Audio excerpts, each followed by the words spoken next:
새벽기도에 나오신 여러분들 위해 하나님의 크신 은혜와 복이 임하시기를 주님의 이름으로 축원합니다. 오늘 여러분과 함께 나눌 말씀은 그 마가복음 1장부터 8장까지의 내용을 우리가 함께 살펴보려고 합니다. 여러분, 우리가 이 복음서를 이렇게 볼 때 복음서라고 하면은 마태, 마가, 누가복음을 공간복음이라 그러고 이제 요한복음까지를 말하죠.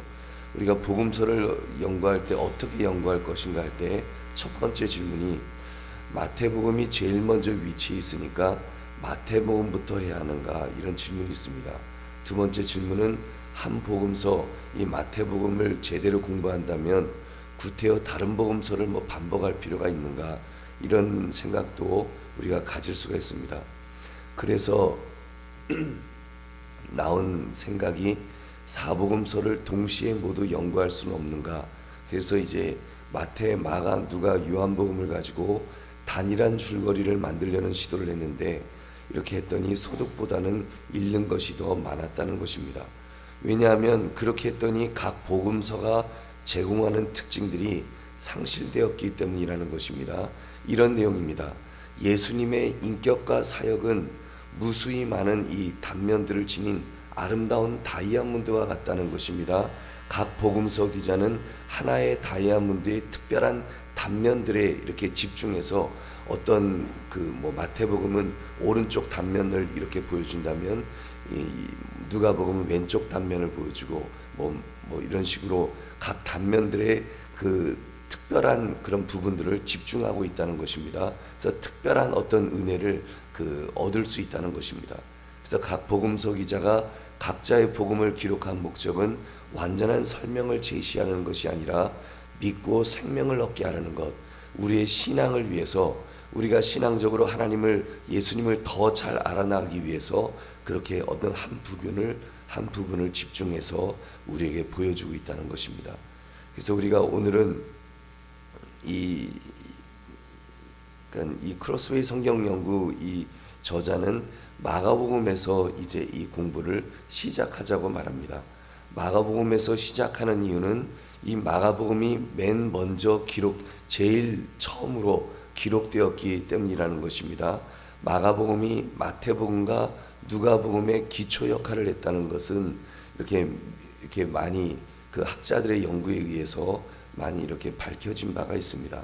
그래서 보면은 마가복음에는 총 661개의 절이 있는데 마태복음은 이들 중에 606절을 사용했고 누가복음은 320절을 그대로 사용하고 있다는 것입니다. 마가복음 661절 중 31절만이 마태복음이나 누가복음 그 어디에도 나타나지 않고 그냥 혼자 기록되어진 내용이라는 것입니다. 그만큼 마태복음과 누가복음이 이 마가복음을 참고했을 가능성이 높다고 이렇게 저자는 보고 있습니다. 그래서 여러분, 오늘 우리가 공부하는 이 그림 2를 한번 보시면, 이 그림 2는 예수님 사역 기간 동안에 팔레스타인의 그런 지도를 보여주고 있습니다. 누가 어느 지역을 통치했는가를 이렇게 정리해주고 있어요. 그래서 이쪽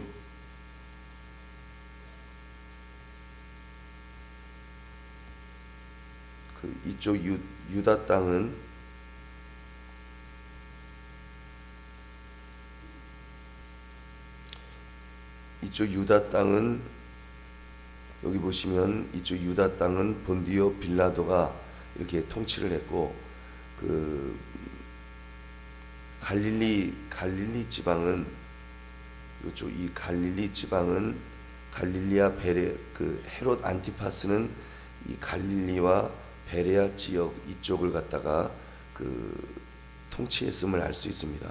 그리고 데가볼리라고 하는 요쪽 거라사 쪽에 요쪽에 지역이 있는데, 이 거라사 지역은 이쪽은 데가볼리라 그래서 영어로 말하면 데카폴리스입니다. 그래서 데카가 헬라어로 10개라는 뜻이고 폴리스는 도시라는 뜻을 갖고 있는 이 단어를 가지고 갈릴리 바다 동쪽과 남쪽에 10개의 헬라 도시들을 세웠습니다.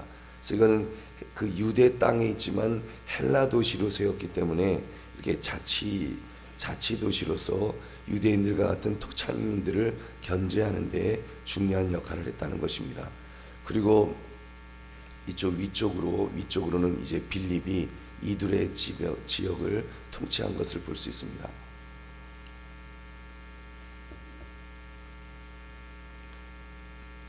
다음 그림 2는 예수님 사역 기간 동안의 그 팔레스타인의 그 지도입니다. 누가 어느 지역을 통치했는가는 정리를 했다 그랬습니다. 그다음 그림 2-A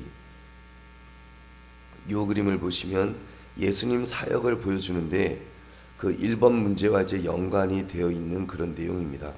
예수님의 사역이 주로 갈릴리 지역에서 이렇게 그 예수님이 사역하셨다는 것을 이렇게 보여주고 있어요. 그래서 그 주변에서 행해진 것을 알 수 있습니다. 예수님이 세례를 받으러 이 남쪽으로 내려오셔서 그 광범위한 남쪽으로 내려오셔서 세례를 받기도 하셨지만 광범위한 사역을 위해서는 다시 갈릴리로 올라가셨습니다. 그래서 갈릴리로 올라오셔서 갈릴리를 떠나 두로와 시돈 이쪽 지역을 그 복음을 전하기도 하시고 또 이쪽 데가볼리 지역으로 오셔서 거라사라든지 이런 데서 복음을 전하기도 하시고 이쪽 가이사라 빌립보 지역에서 또 복음을 전하셔서 주로 이 갈릴리를 중심으로 북쪽을 주로 많이 이렇게 복음을 전하셨다는 것을 알 수 있고요. 그런 다음에 마침내 이제 예루살렘으로 출발하셔서 이제 십자가를 지시는 그런 모습을 이렇게 보여주고 있습니다. 그 1번 문제가 바로 이런 내용입니다. 1번 예수님께서는 그의 사역 기간 중에 어디를 여행하셨나요? 1장 9절에 보시면 나사렛으로부터 와서 요단강에서 세례를 받으셨습니다. 그리고 1장 14절을 보면 요한이 잡힌 후에 갈릴리로 오셔서 하나님의 복음을 이제 세례 받으시고는 그리고 갈릴리로 북쪽으로 올라가셨다는 거예요. 그 다음에 7장 24절을 보면 두로 지방으로 가서 한 집에 들어가셨습니다. 다시 이쪽 더 북쪽으로 올라오셨죠. 두로 시돈으로 이렇게 가시고 두로 지방에 나와서 7장 31절을 보시면 시돈을 지나고 다시 데가볼리로 내려오셔서 이 데가볼리 지방을 통과하여 갈릴리 호수에 이르렀다. 이렇게 기록하고 있습니다. 9장 30절 33절에는 갈릴리 가운데로 지나가시고 다시 가버나움에 이르러 집에 계셨다는 것입니다. 이쪽 갈릴리 지역을 계셨고 10장 1절에는 거기서 떠나 유대 지역과 요단강 건너편으로 가셨다. 그래서 이제 밑으로 남쪽으로 내려오시는 것을 우리가 볼 수 있습니다. 11장 1절을 보시면 예루살렘 가까이 와서 감람산 벳바게와 베다니에 이르셨다. 그래서 이 베다니라든지 이쪽에 이르셨다는 것을 우리가 볼 수 있습니다. 이렇게 갈릴리를 중심으로 사역하셨다는 것을 알 수 있습니다. 여러분 그 옆 그 그림 2A를 보시면 이 그림을 다시 보시면 여러분 예수님이 어떤 사역을 하셨는지를 이 그림이 이렇게 설명을 해주고 있습니다. 그 세례 시에 그가 메시아 왕으로서 기름 부음을 받으셨고 그리고 그의 왕권의 본질을 명확히 이렇게 보여주고 계십니다. 그래서 물방울과 요 비둘기는 지금 세례 받으시는 예수님을 상징하고 있는 것입니다. 왕관은 메시아 왕으로 묘사되고 있고 무릎을 꿇고 있는 요 예수님의 모습을 통해서 우리가 섬기는 왕으로 예수님은 오셨다라는 것을 기름 부음 받으셨다는 것을 우리가 알 수 있습니다. 그리고 그의 기적이 네 가지로 이 마가복음에 나오는 기적들이 네 가지로 이렇게 구분될 수 있는데 이제 10번 문제에 그 내용이 나올 것입니다.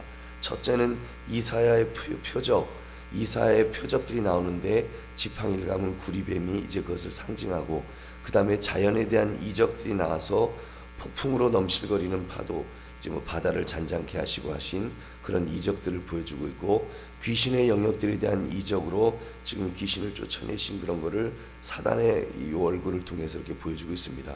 그리고 죽음의 세력에 대한 이적들로 묘비와 이렇게 해골을 이렇게 보여주고 있고요. 이렇게 예수님은 오랫동안 가르치시고 기적을 행하신 후에 그 다음 물으셨습니다. 너희들은 내가 누구라고 하느냐? 사람들은 나를 누구라고 부르느냐? 그러면서 주는 그리스도시오라는 것을 고백하도록 그렇게 하셨습니다. 여러분, 그림 이 B는 그 다음 그림을 보시면, 요 그림 이 B는 그 창조일과 출애굽 1, 출애굽 2와 창조 1을 묘사하는, 우리가 2권에서 그림 25-A에서 그 보았던 그 그림을 완성해 주는 그런 내용입니다. 그림 25-A의 내용이 바로 이런 내용입니다. 태초에 하나님께서 만물을 창조하신 하나님께서는 그의 백성들을, 여기 하나님이 상징되죠. 하나님께서 그의 백성들을 애굽에서부터 이렇게 시내산을 거쳐서 약속의 땅까지 이끌어 가시는, 그런 구출해 내시는 첫 번째 출애굽을 이렇게 보여주고 있고요. 그랬던 이스라엘이 이제 나라를 다시 잃었지요. 바벨론의 포로로 끌려갔습니다.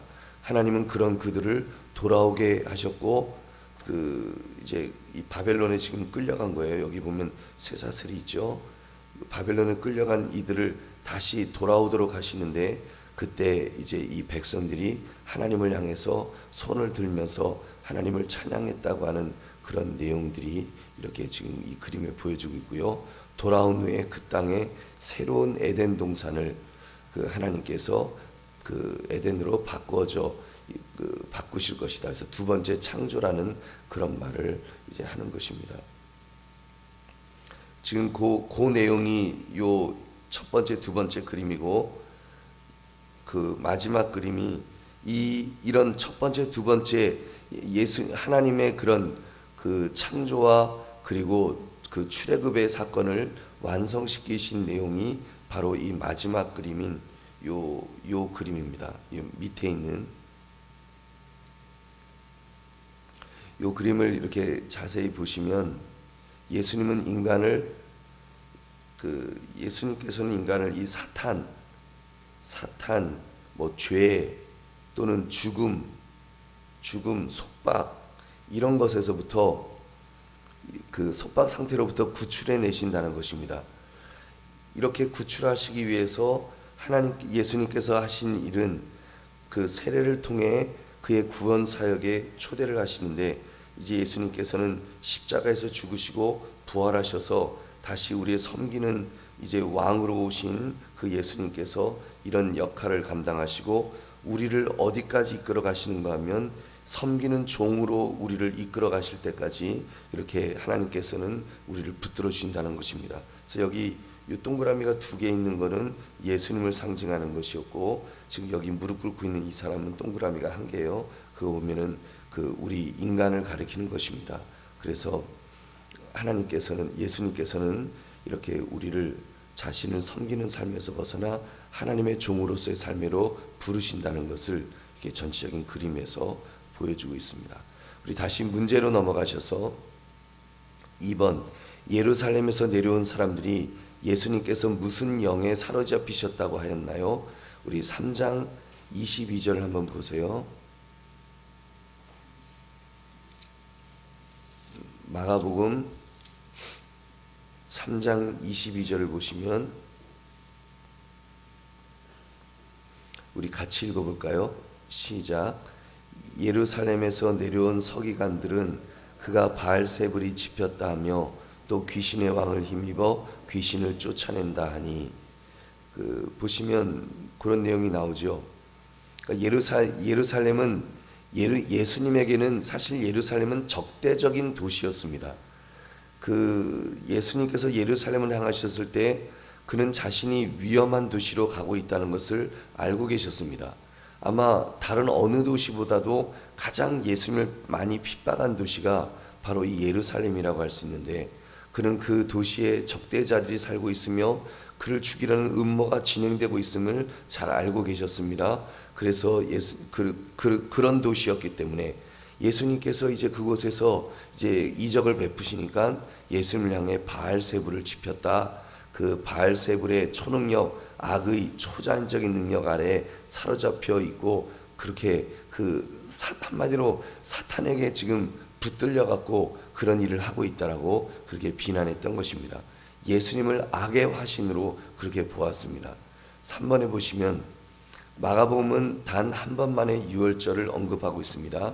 그 14장 1절 또 14장 12절부터 16절에 보면 그 마가복음에는 유월절이 한 번만 있는 거예요. 근데 우리가 보통 생각할 때 예수님은 3년 동안 이제 그 공생의 사역을 하셨기 때문에 그러면 유월절이 3번 있어야 되는데 이제 마가복음에는 단 한 번만 기록되어 있습니다.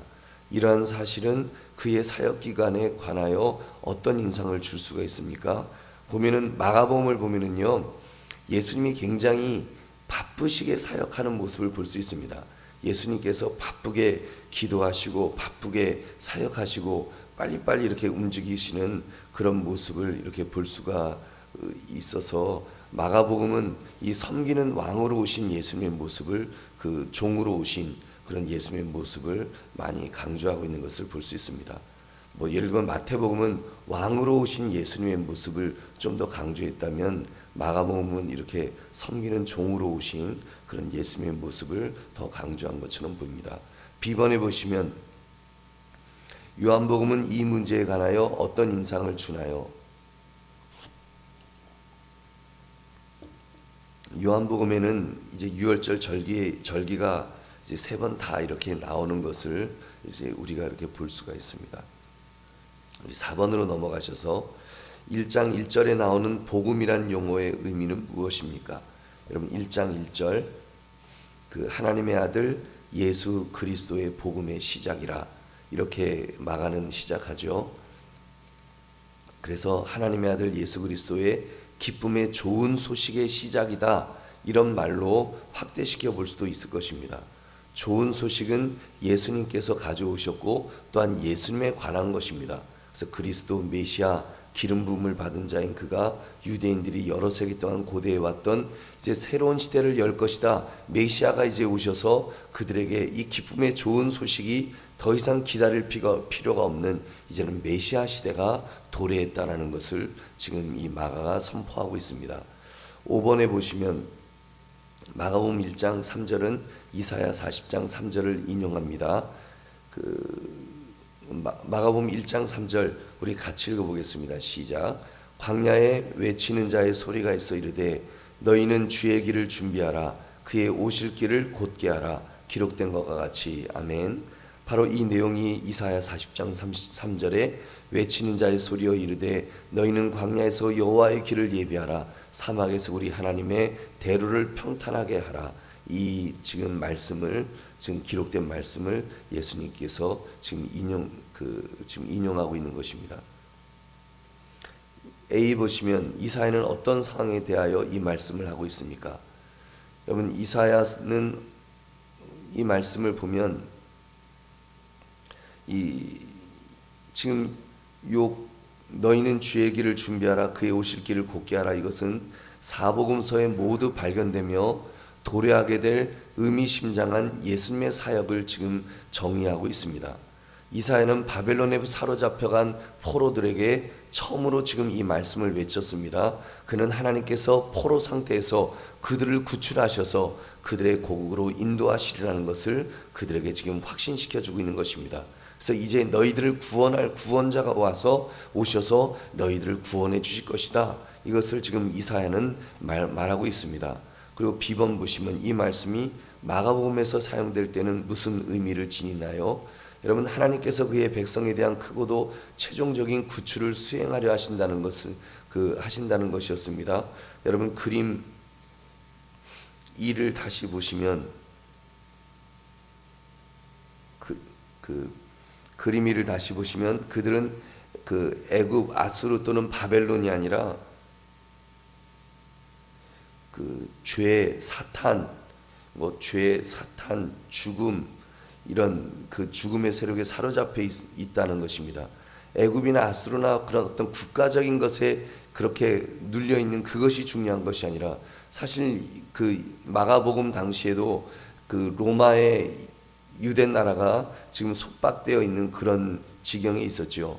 그러나 지금 그런 것이 중요한 것이 아니라 죄와 사탄과 죽음의 세력에 사로잡혀 있음을 보여주면서 그들은 전통과 의식 또 자신들이 아브라함의 후손들이라는 사실 및 가족 족보에 대한 강박관념에 사로잡혀 있었는데 예수님께서 그들을 속박으로부터 자유케 하시고 그들이 하나님의 참된 아들로서 자유를 얻도록 인도하시기 위하여 오신다는 것을 바로 이런 그 세례를 통해서 그 섬기는 왕으로 오신 예수님은 십자가에서 죽으시고 그리고 죽으셨다가 부활하셔서 이제 우리를 다시 이렇게 이끌어 오신다는 것을, 그래서 속박에서 이제는 자유의 몸으로 우리를 이끌어 오시는 그런 모습을 보여주고 있습니다. 자, 6번 세례 요한의 사역의 중요성은 무엇입니까?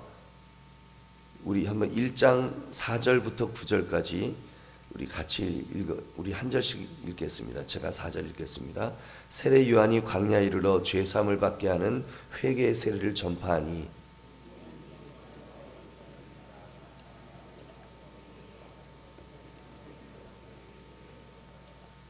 요한은 낙타털 옷을 입고 허리에 가죽띠를 띠고 메뚜기와 석청을 먹더라.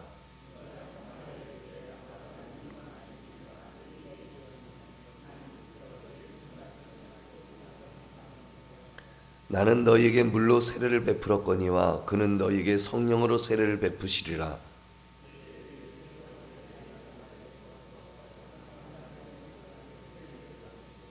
아멘.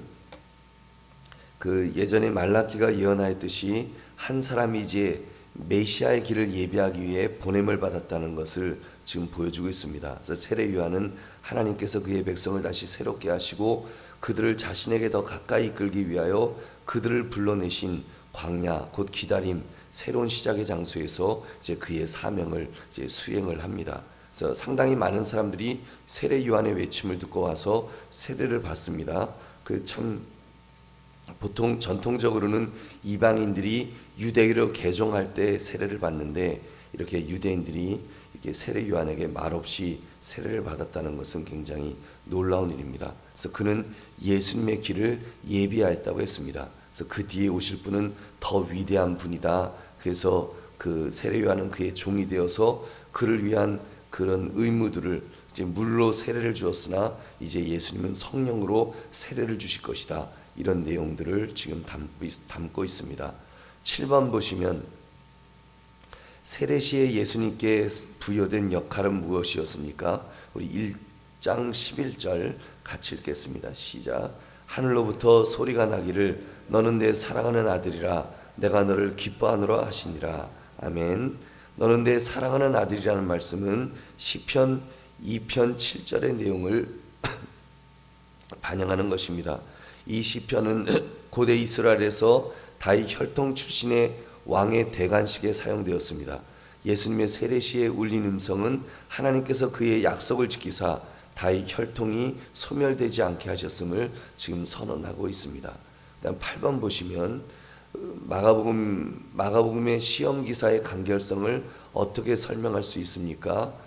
그 마가복음에 보면 그 1장 13절을 우리 같이 읽겠습니다. 시작. 광야에서 40일을 계시면서 사탄에게 시험을 받으시며 들짐승과 함께 계시니 천사들이 수종들더라. 여러분 보면은 굉장히 그 다른 성경에 비해서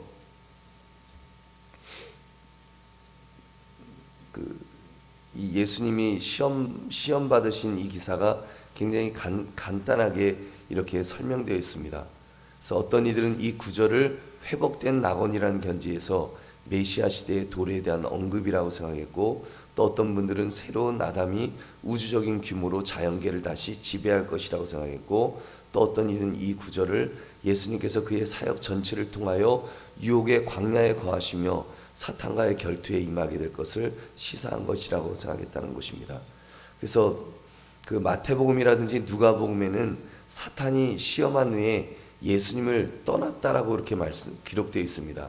근데 이 마가복음에서는 그 내용이 이렇게 발견되지 않고 그냥 그렇게 천사들이 수종들더라 이렇게 하심으로써 예수님과 사탄과의 투쟁이 십자가에 이르기까지 계속될 것이다.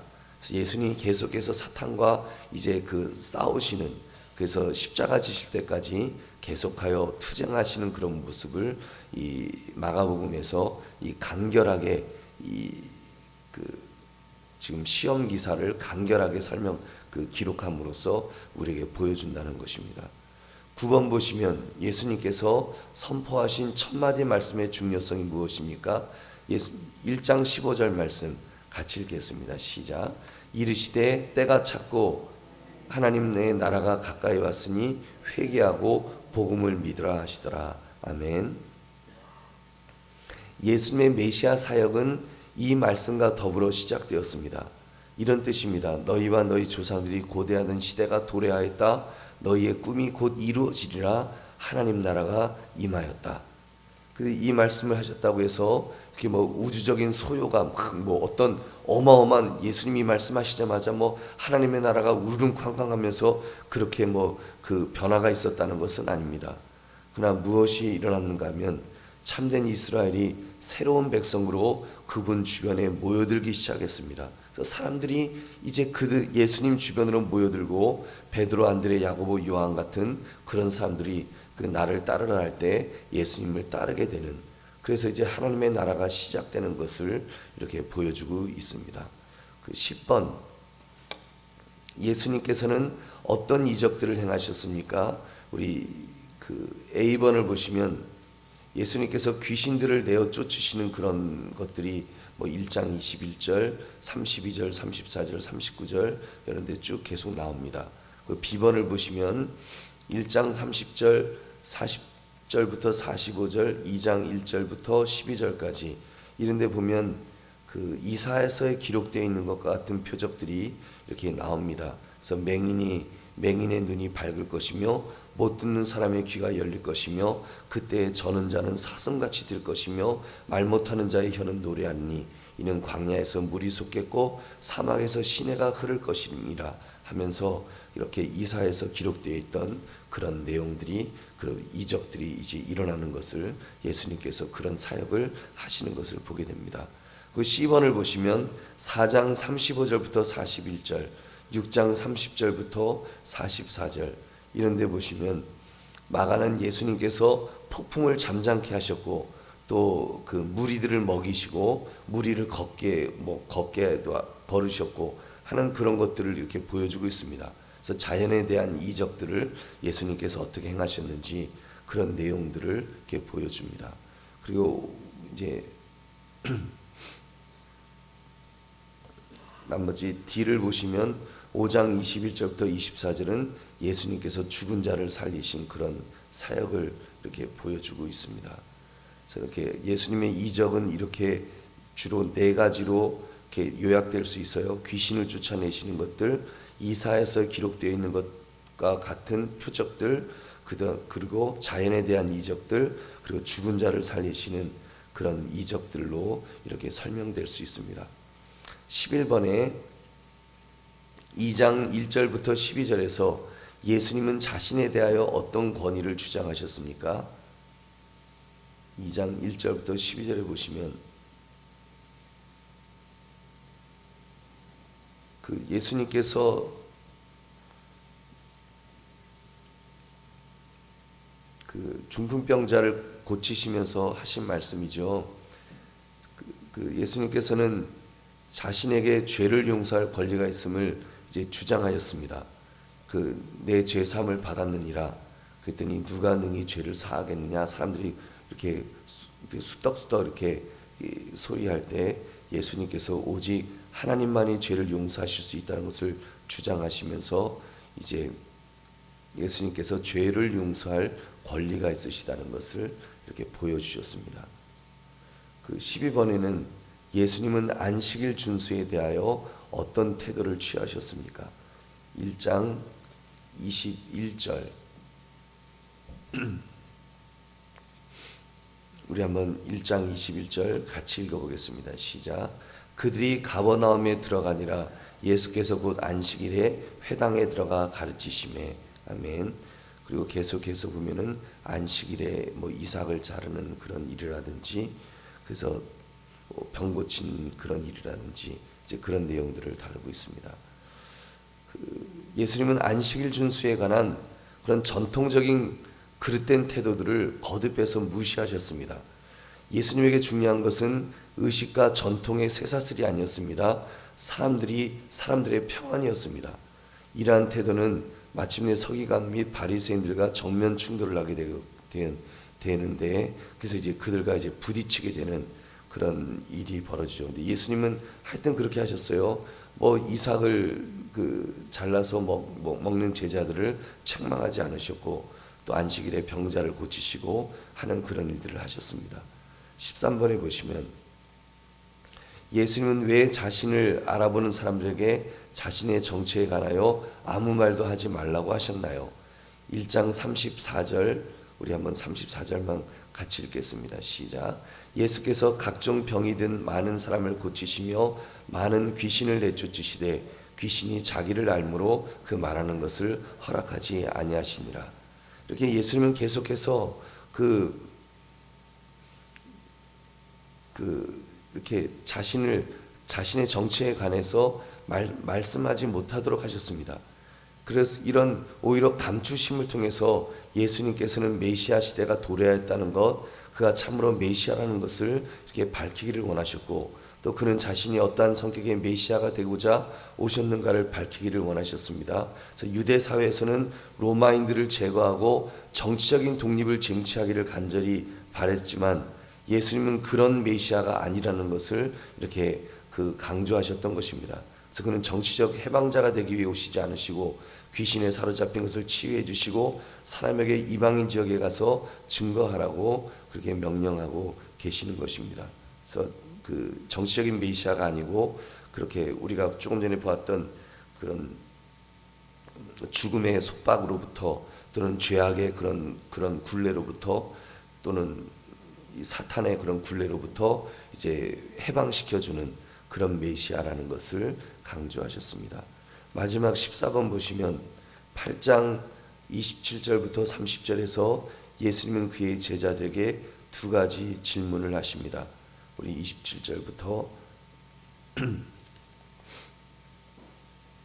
30절까지 우리 다시 한번 우리 아까 읽었던 말씀인데 다시 한번 읽겠습니다. 시작. 예수와 제자들이 빌립보 가이사라 여러 마을로 나가실새 길에서 제자들에게 물어 이르시되 사람들이 나를 누구라 하느냐. 제자들이 여짜와 이르되 세례 요한이라 하고 더러는 엘리야 더러는 선지자 중에 하나라 나이다. 또 물으시되 너희는 나를 누구라 하느냐. 베드로가 대답하여 이르되 주는 그리스도시니이다 하매 이에 자기의 일을 아무에게도 말하지 말라 경고하시고. 아멘. 예수님은 물으셨어요.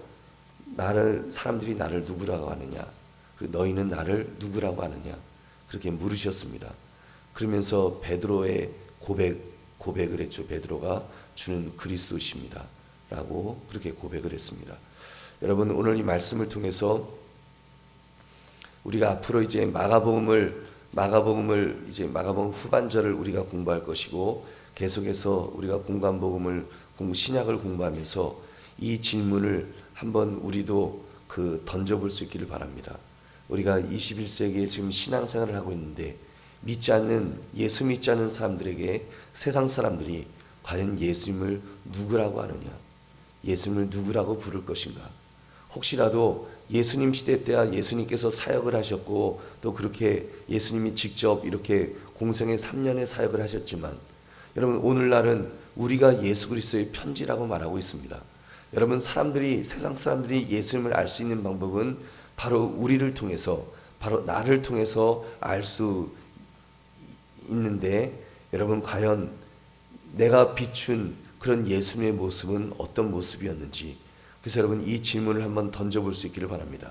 세상 사람들은, 믿지 않는 내 친척들은, 믿지 않는 내 주변의 동료들은 예수님을 누구라고 할 것인가?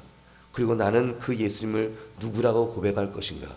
여러분, 이 질문 앞에 정말 예수님이 이 공생애 동안에 이 마태, 마가, 누가, 요한복음에서 어떤 사역을 하셨는지 우리가 깊이 보시면서 참으로 내가 어떤 모습의 예수님을 보여야 될지를 여러분 꼭 다시 한번 점검하시는 그런 저와 여러분 되시기를 주님의 이름으로 축원합니다.